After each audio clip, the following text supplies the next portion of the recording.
Përshëndetje të nderuar shikues, jako po rritakojmë sërish së bashku këtë ditë të mërkur në emisionin Gjurmët. Ditën e sotme, minutat në vijim, do t'i ndajmë dhe do t'i kemi veçuar kështu për të folur pak më shumë për një kategori të qytetarëve tanë, të cilët për shkak të veprimeve të cilat kanë bërë, apo më saktësisht për shkak të veprave penale të cilat i kanë kryer, janë sankcionuar apo janë dënuar me heqje lirie dhe gjenden në institucione ndëshkuese korrektuese apo siç ndoshta i njohim më saktë jam në burgje. Dhe në fakt, ne shpesh herë harrojmë të flasim për këtë kategori të njerëzve, patjetër nuk diskutohet që ata janë duke vuajtur atë dënim për shkak se kanë kryer një vepër penale, një diçka e cila është e padëshiruar për shoqërinë dhe i ka sjellë dëm shoqërisë dhe individëve të caktuar, por nga ana tjetër, apo harrojmë se në fakt edhe ata janë njerëz dhe ata kanë të drejtat e tyre dhe sidomos kanë të drejtën për një jetë të dinjitetshme edhe brenda burgjeve. Dhe në fakt, duke qenë që i shohim në këtë sy si kriminal, si keqbërës, harrojmë që keqtrajtimi, maltretime, tortura, sjellje të ndryshme njerëzore janë të ndaluara ndaj tyre, pasi që burgjet sot nuk kanë për qëllim torturën e të burgosurve, por kanë për qëllim reintegrimin dhe risocializimin e të burgosurve.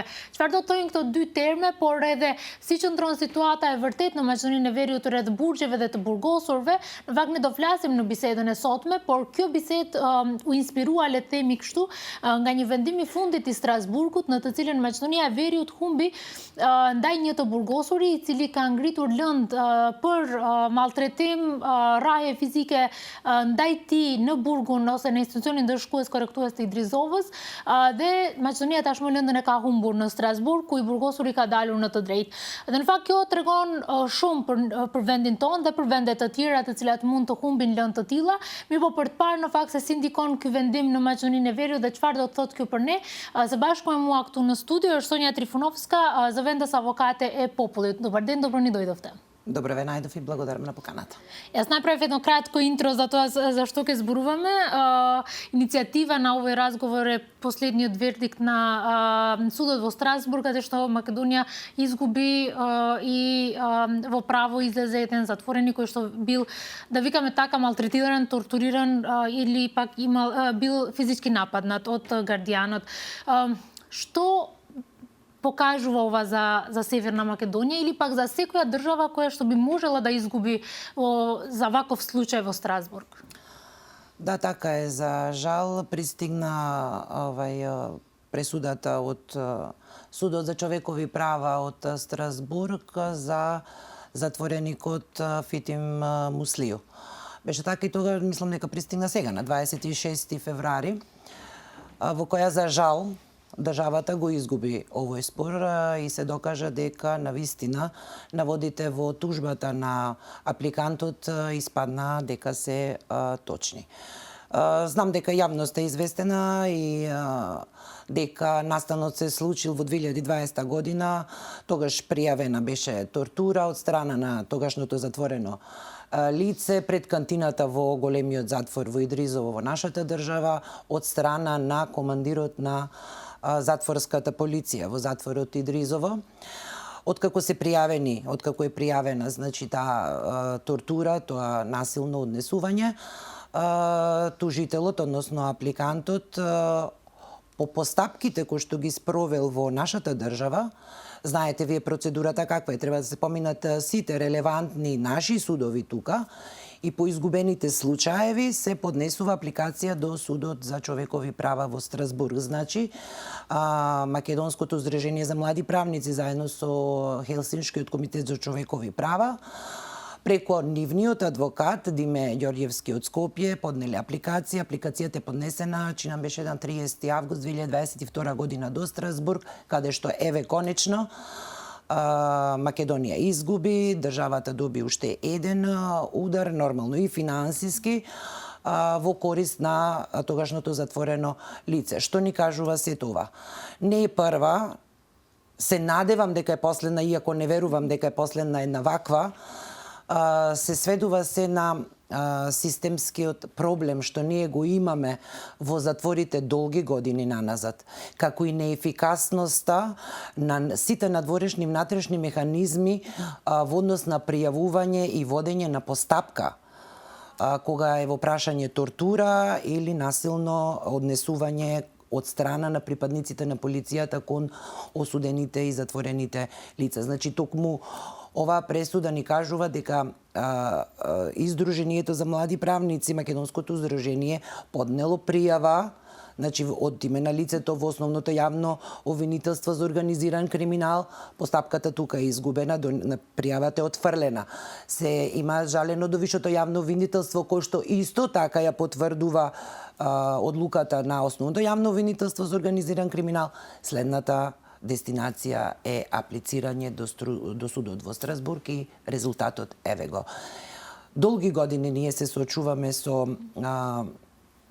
проблеми од сите аспекти во затворите. Не е само тортурата, ние тука имаме многу проблеми за кои што навистина државата еднаш за секогаш, оти нема да биде ова последна ваква пресуда по наши видувања. Ќе има уште многу во корист против државата, во корист на тие кои што аплицираат, да се изнајде едно системско решавање системско решение за решавање на проблемите кои што навистина постои во затворскиот систем во нашата држава.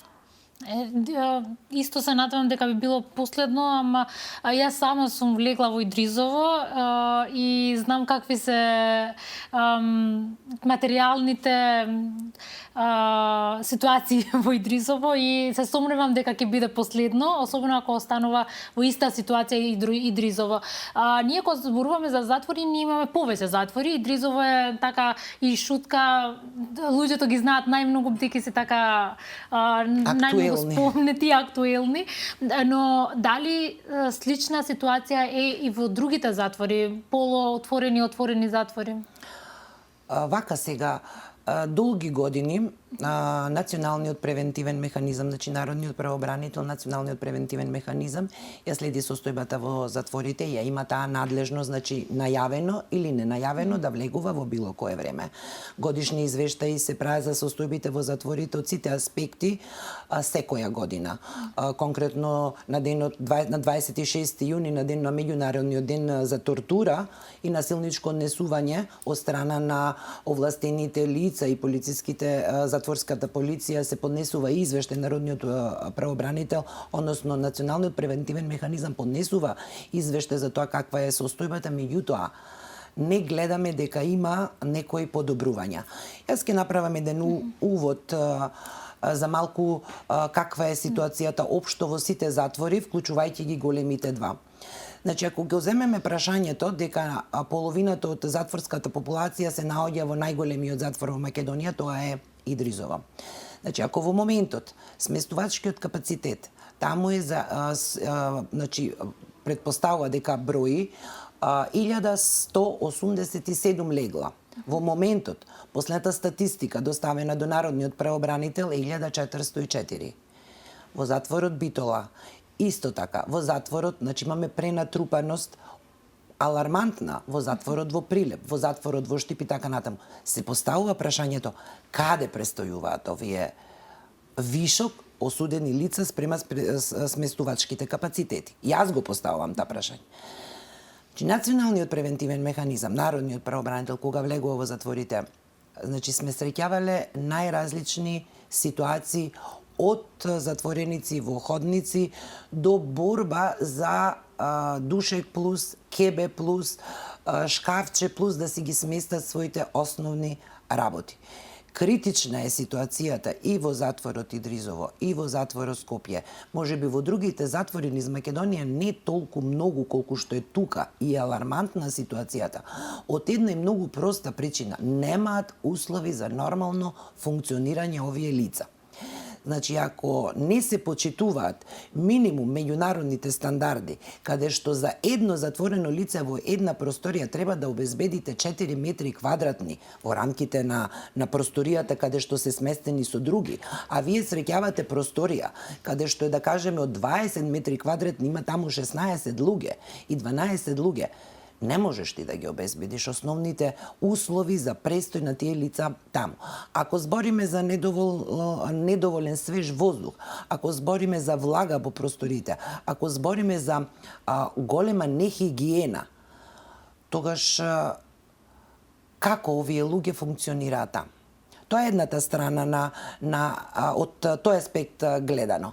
Другата страна, да кажеме, до пред години наназад, образовниот процес во овие институции не беше застапен. Се импровизираше со одредени програми, се со цел во нешто да се вклучат, во некоја активност да се вклучат осудените лица. Цел ден да се стои во просторија затворен. Немаат никаква активност. Што тоа доведува? До што не доведува?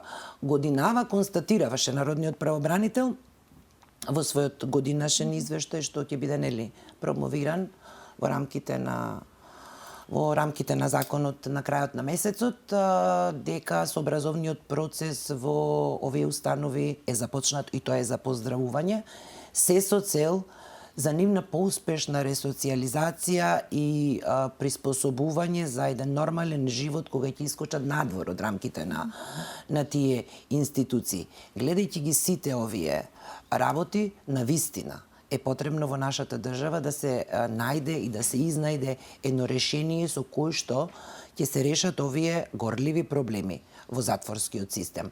Народниот правобранител секоја година дава препораки во своите годишни извештаи, како во однос на сместувачките капацитети, во однос на условите, материјалните услови за нивно престојување таму, така и во однос на здравствената заштита. Меѓутоа, искрена да бидам, јас не гледам некои подобрувања во однос на тие наши препораки.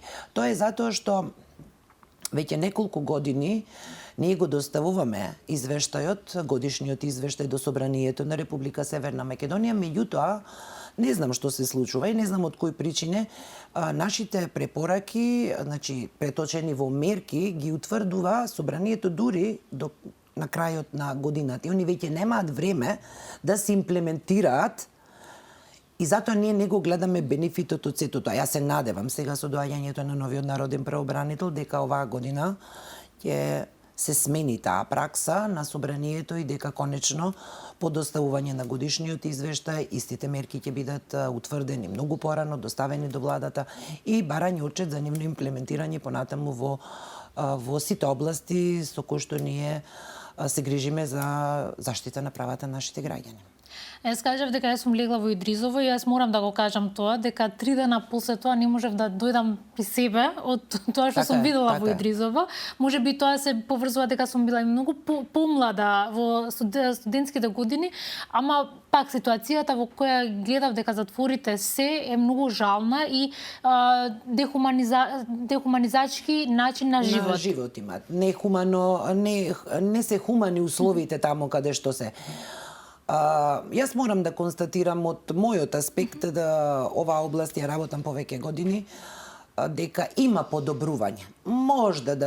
Можеме да кажеме дека има подобрување. Например, во Идризово имаме реконструирано ново крило. Например, 8-то крило е реконструирано. Растеретени се затворските оделенија. Меѓутоа, сето тоа не е доволно затоа што популацијата таму е многу голема. Даваме препорака ние да се изградат на крајот на криштата, можеби најдобро да се изгради нов објект каде што ќе има нормални услови за функционирање, каде што ќе се спроведат сите програми од образовен аспект, се тоа ќе влие да ние лицата кои што ги испраќаме на одслужување на таа казна ја одслужат и бидат спремни за нормален живот откако ќе завршат издржувањето на казната. Ние ќе се навратиме на нови условите, бидејќи има и многу детали за кои што би сакале да зборувам понатаму, но да се навратиме на безбедноста на затворите, бидејќи ние забораваме дека тие се луѓе на крајот на криштата. Да, тие имаат вршено кривично дело, се осудени за истите, но тие ги имаат сите човечки права, освен слободата, кои што и сите ние други ги имаме. Колку е важно затворите да бидат безбедни, да нема тортура, малтретирање, физички напад внатре, особено од страна на гардијаните, командирите? Вака сега, Тоа прашање околу безбедноста можеме да го разгледуваме по неколку аспекти. Еден аспект спомнав, значи тоа се пренатрупаноста. Замислете вие во една соба кога има 10-12 луѓе, таа нетрпеливост помеѓу нив, недобрите услови за живот, немањето со што они денеска да го пополнат своето време, значи немањето на образовниот процес. Сето тоа доведува до нетрпеливост помеѓу нив. Кога доаѓа до таква нетрпеливост, настануваат конфликти. Тука народниот правобранител, ние имаме многу представки по однос на тоа, делува со тоа што бараме, нели, до управата за извршување на санкции, до затворската управа за преместување на такви случаи, значи да се со цел за нивното чувство на безбедност да биде посилно. Значи да се преместат од една келија во друга, од едно деление во друго, од еден затвор во друг, секако доколку има услови за тоа. Тоа е едната страна во однос на нивната безбедност. Другата страна е недостаток на затворска полиција. Со години алармираме дека не е доволна затворската полиција вработена во затворите да биде во функција на обезбедување на затворените лица толку колку што е навистина потребно за да тие се чувствуваат безбедни. Алармираме. Сигналите ни се позитивни дека има вработување. Се случува вработување, меѓутоа фактот дека има многу суспензии, дека има, да кажеме, откажи, дека има пензионирања, не доведува до размислување дека сепак, и таква препорака повторно сме дали во годишниот титул, сепак постоечката затворска, бројот на затворската полиција не е доволен. Сето тоа дава чувство дека не си безбеден. На крај на краишта и едноставно, ако спиеш во ходник, ќе се чувствуваш безбеден. Повторно ќе кажем, сето ова влегува во изнаоѓање на едно системско решение како би можеле сите тие осудени, без разлика дали се осудени или не, тие се таму затоа што насториле кривично дело. Меѓутоа, не значи дека таму треба да се чувствуваат небезбедно. Напротив, треба да си ја ослужат достоинствено казната, да се спремаат за надворешниот свет, повторно да излезат нели како нормални луѓе и граѓани на оваа држава. Сето тоа ни поставува прашањето дали се безбедни или не се безбедни. Јас би кажала дека сите овие работи доведуваат до нивно чувство да не се чувствуваат безбедни, меѓутоа не дека прашање кој што не е решливо. Прашањето е многу решливо, само се сака голема волја од страна на државата. Ние ќе продолжиме нашиот разговор само по рекламите, шкојме пак публицитет да ваш дојм кто биседу. Ако прориктemi sërish në studio dhe ne pak më parë ishim duke biseduar mbi atë se sa është e rëndësishme që të burgosurit pavarësisht që janë aty për shkak se kanë kryer vepër penale dhe i gjenden në heqje lirie të trajtohen në mënyrë të dinjitetshme, njerëzore dhe humane dhe në fakt ta vuajnë dënimin e tyre në drejtim të përmirësimit dhe siç na tha edhe mysafirja dhe më pas të kthehen në shoqëri si çdo njeri tjetër. Условите во затворите се еден момент. Но ние имаме еден многу клучен друг момент кој што нашите затвори викаат дека се тука за ресоциализација и реинтеграција на сите затвореници откако ќе излезат да бидат реинтегрирани во општеството. Колку тоа реално се може од сите извештаи и сите посети што вие ги вршите секоја година? Тоа го кажав пред некоја минута. Образовниот процес, значи таму не постоеше. Неколку години наназад зборам. Оваа година е за поздравување што е започнат. Скоро, да кажеме, во сите затвори констатирано е. Јас се надевам дека со воспоставување на образовниот процес, со појачување на програмите за работа, секако тука морам да споменам дека нема доволно ни кадар, не само за затворска полиција, немаме ни стручен кадар, воспитувачи, значи кои што ќе се занимаваат со таа проблематика. Последните информации ми беа на не знам кој голем број на затвореници, имаме еден воспитувач во Идризово. Не може тоа така. Значи, мора и тој кадар да се појача, како би можел процесот на ресоциализација на вистина да биде успешен. Тој момент нас не е многу потребен. И затоа јас го поздравувам започнувањето на образовниот процес, затоа што тоа е право и на секој граѓанин и со устав загарантирано. Се надевам дека и за овоќе имаме успешна приказна за некое време. А го гледаме законот бара да имаме едукатор, психолог, психијатар, педагог, правник внатре во секој затвор и да имаме бројни такви стручни За жал немаме. Ние по затворите немаме ни лекари доволно. А камоли вакви стручни... Ова е луксус, значи. Да кажеме. Видете, повторно ќе го спомнам затворот Идризово, иако сум ги посетила сите затвори. Во затворот Идризово, години наназад, има само еден доктор. Години наназад има 2 медицински сестри. На 1400, ајде во моментот 1400, лани беше 1300, предминатата година беше 1000 и... Значи секогаш имаме бројност повеќе од дозволеното.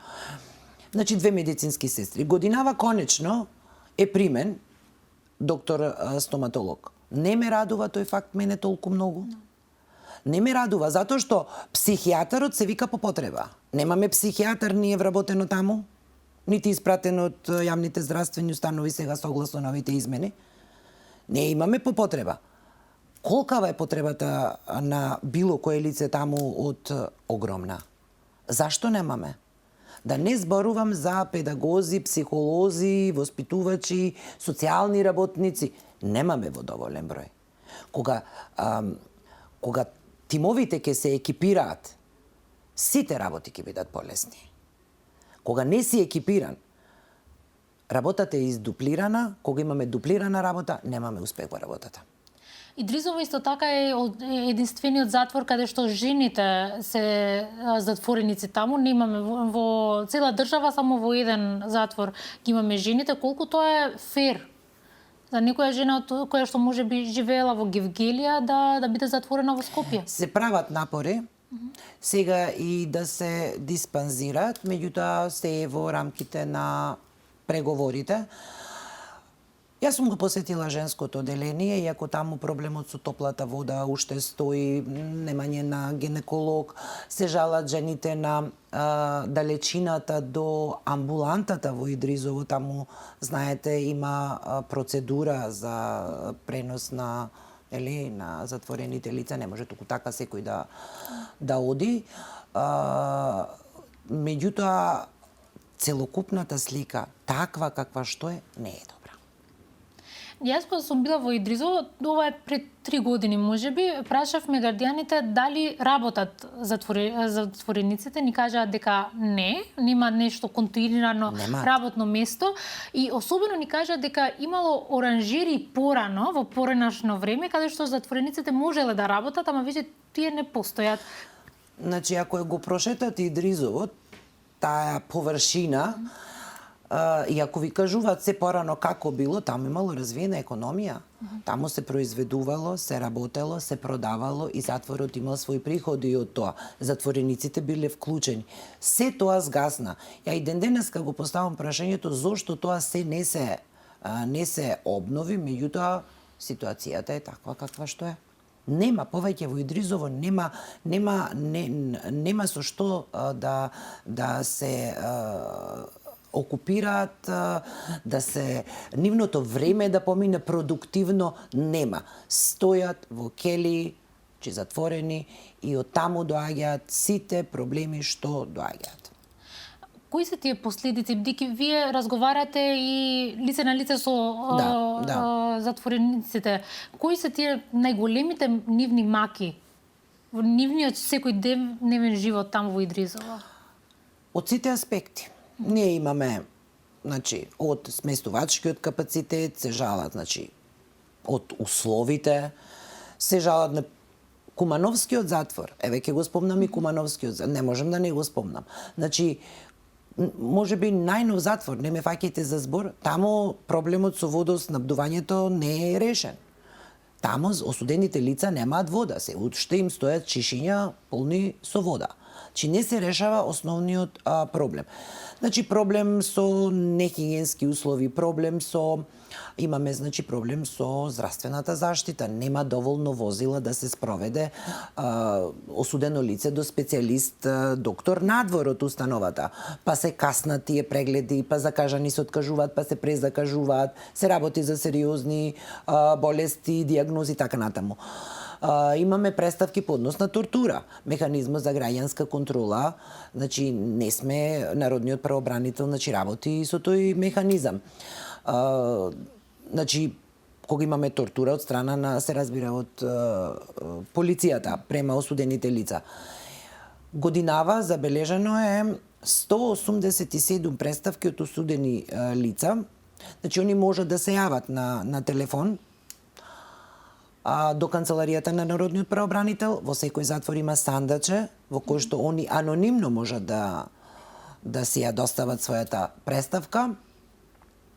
Имаме од моментот на формирањето на механизмот за граѓанска контрола во однос на тортурата и нечовечното постапување од страна на затворската полиција до сега, вклучувајќи и овие последниве 2 месеца од новата 2026 година, околу 77 преставки, така да имаме.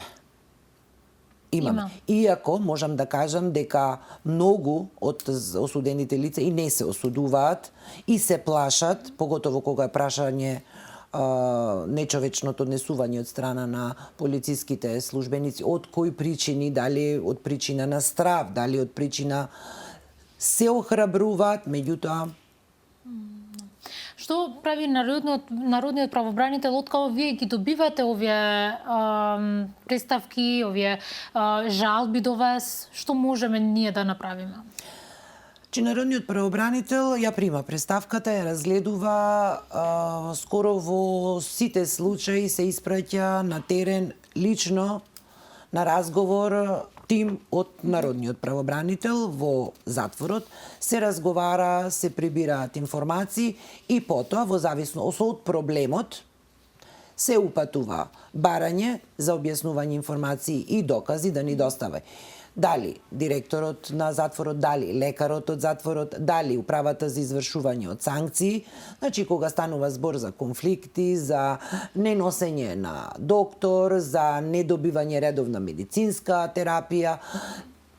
Еве и случаи кога имаме тортура, ако во случај некој се пожали дека затворски полицаец го малтретирал, значи се формира предмет, се прибавуваат докази и на крај со нашите законски утврдени начини на решавање на проблемот. Даваме укажување за констатирани повреди, начин на отстранување на констатирани повреди. Ако е прашање тортура, даваме барање за поведување на дисциплинска постапка или прекршочна постапка на затвореното лице. Понатаму, ако е во прашање тортура, механизмот за граѓанска контрола може и да поднесе барање за кривична одговорност до одделението за кривични дела сторени од страна на лица со јавни властувања, затворска полиција до ЈОГОК и така натаму. Ги користиме сите механизми согласно Законот за народен правобранител. Колку често се случува да се санкционираат или па кривично да одговараат полицајците, гардијаните, командирите ако вршат тортура, насилство и така натаму? Имаме таков податок?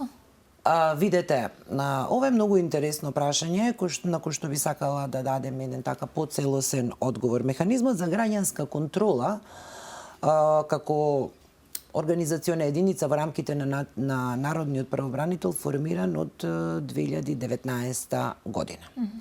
Надлежноста негова е да ги штити интересите токму на овие лица кои што се врз кои што е употребена сила или тортура од страна на затворската полиција. Прибавува докази. Во случај, да кажеме во случај, да утврди дека има законска повреда, поднесува кривична одговорност. Тука нашата обврска завршува за жал Затоа што согласно законот за народен правобранител ние имаме и поширока надлежност, механизмот има и поширока надлежност, например и постапување пред судовите и јавните обвинителства. Меѓутоа, тоа не е ставено и регулирано во законот за кривична постапка. И тука нашата постапка со поднесување за барање за кривична одговорност тука завршува и следната надлежност не е практично остварлива. Иако морам тука да констатирам дека соработката на народниот правобранител со основното јавно обвинителство за организиран криминал и корупција е секако на многу ниско ниво. Ние не можеме да добиеме информации што понатаму во однос на нашите барања за кривична одговорност. Информациите генерално ги добиваме од луѓето кои што биле подлежени на тортура. Колку е лошо што ова алка не функционира. Не функционира алката помеѓу затвореникот, народниот правобранител, обвинителството и после тоа и судот. Колку е лошо? Толку е лошо колку што искачаат овие работи какви што се сега во моментот.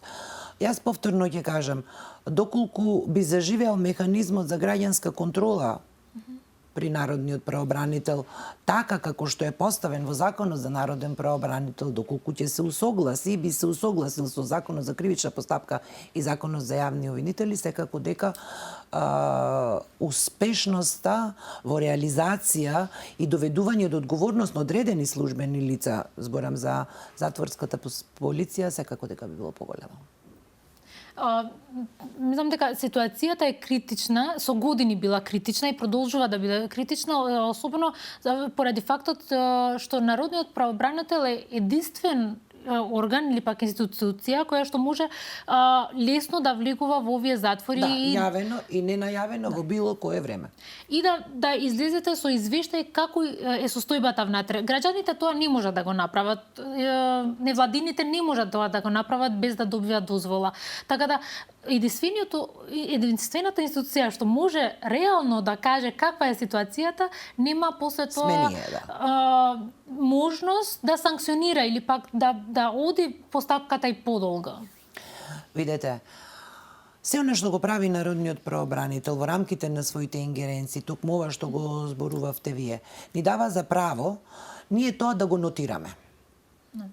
Ние тоа го кажуваме. Ние укажуваме. Ние констатираме. Единствено станува во рамките на законски предвидениот рок собранието да ги констатира и утврди мерки врз основа нашите констатации.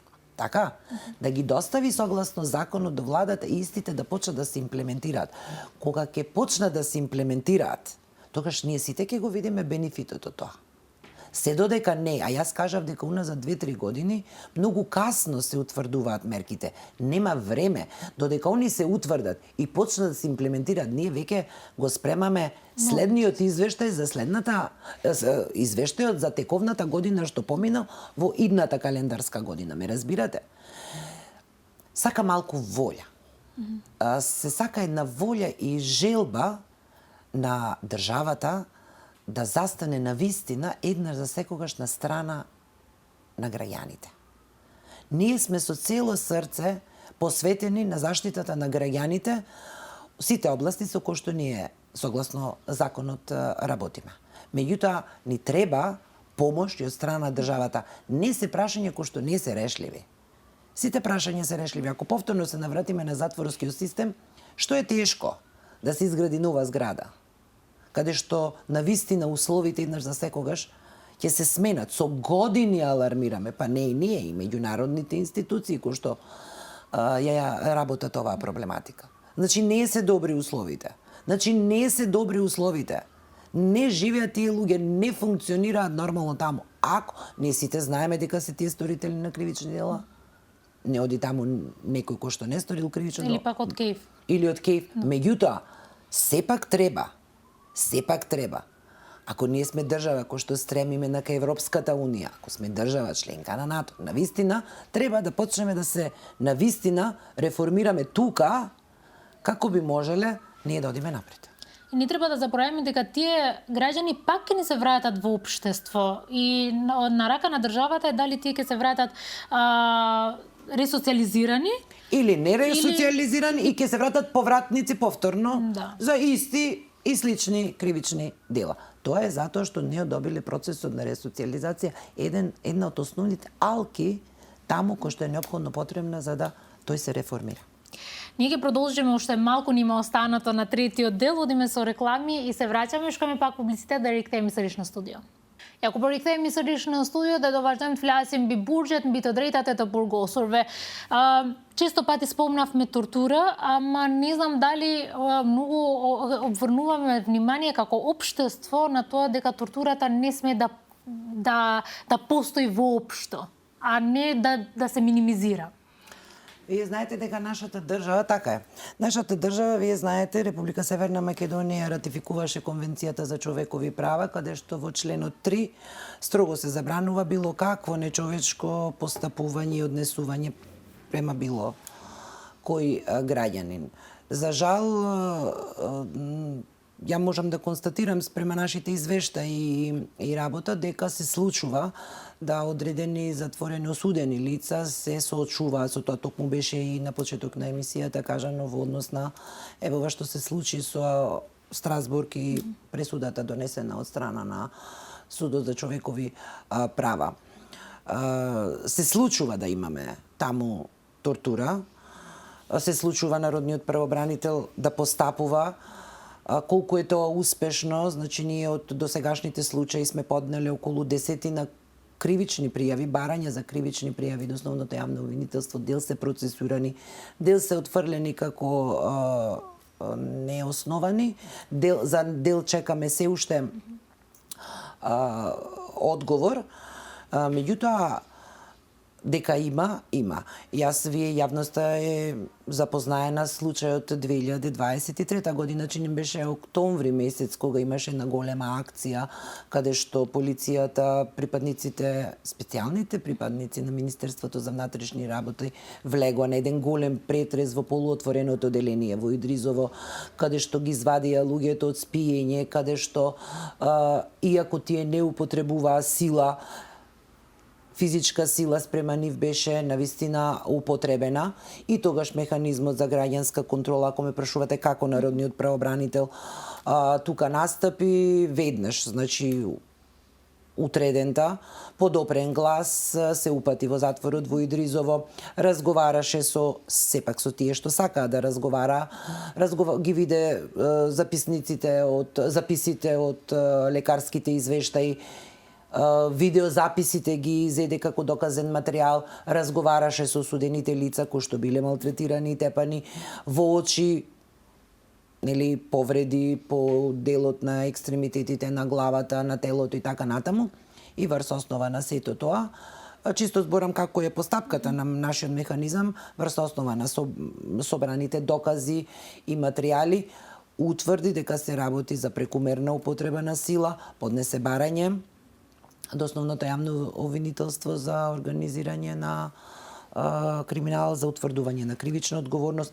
Претходно се обративме со барања за објаснување информации и докази до Бирото за јавна безбедност, до Управата за извршување на санкции, до ОЈОГОК, се разбира, за да ни кажат како течела целокупната постапка, односно акција и нивното видување, и согласно сето тоа, на крај се поднесе барање за утврдување на кривична одговорност. Меѓутоа, повторно напоменувам дека соработката со ЈОГОК ни е на ниско ниво и ние во овие ситуации дури по месец дена не добиваме никакви информации, токму поради фактот што немаме надлежност во постапките пред основното јавно обвинителство и судовите, затоа што не е регулирано во Законот за кривична постапка. Нашата надлежност тука застанува и ние чекаме одговори а тие не се должни да одговорат.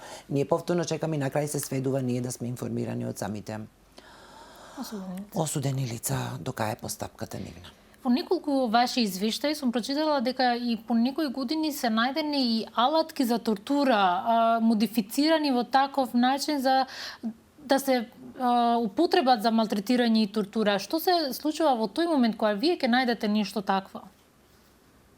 Ние не можеме да најдеме. Тоа може само затворската полиција. Ние кога одиме на разговор, значи кога имаме дојава или одопрен глас дека на некој осудено лице му се случила тортура од страна на затворска полиција, да кажеме, некој полицаец, што обезбедува. Значи, ние го викаме на разговор.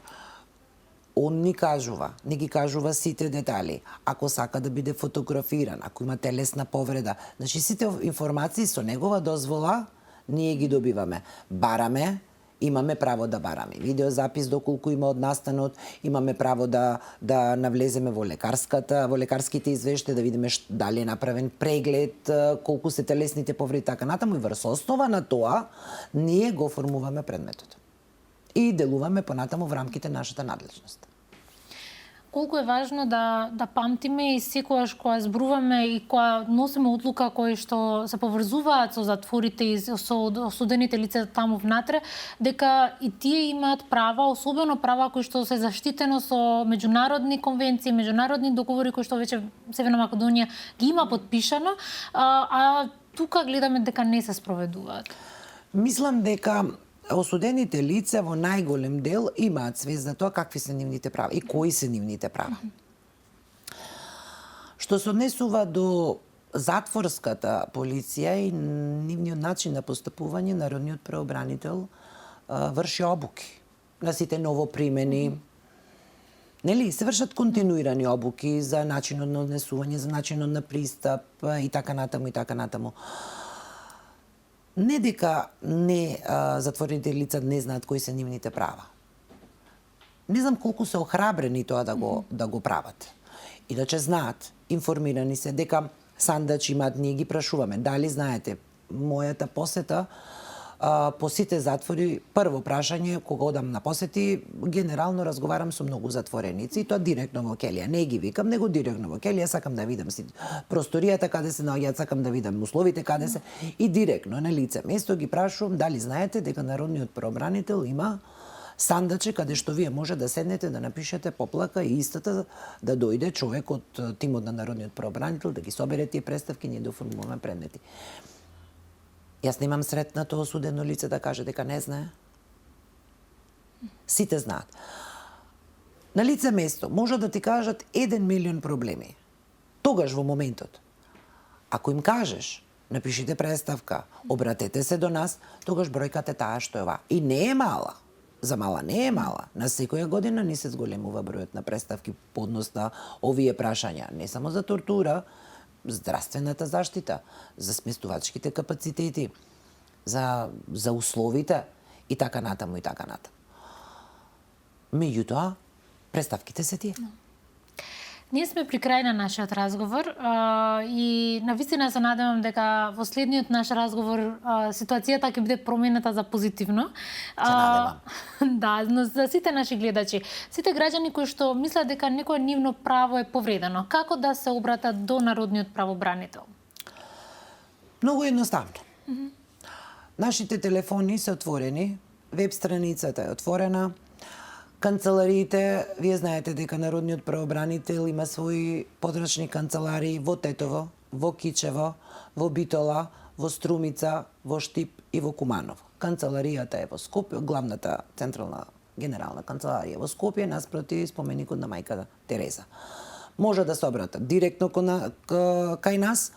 Имаме пулт кој што работи целото работно време со дежурни за прием на странки, може да остави представка, може телефонски да се јави, било кој од замениците, достапни сме и народниот правобранител сега, и јас, и советниците, така да достапни сме за сите.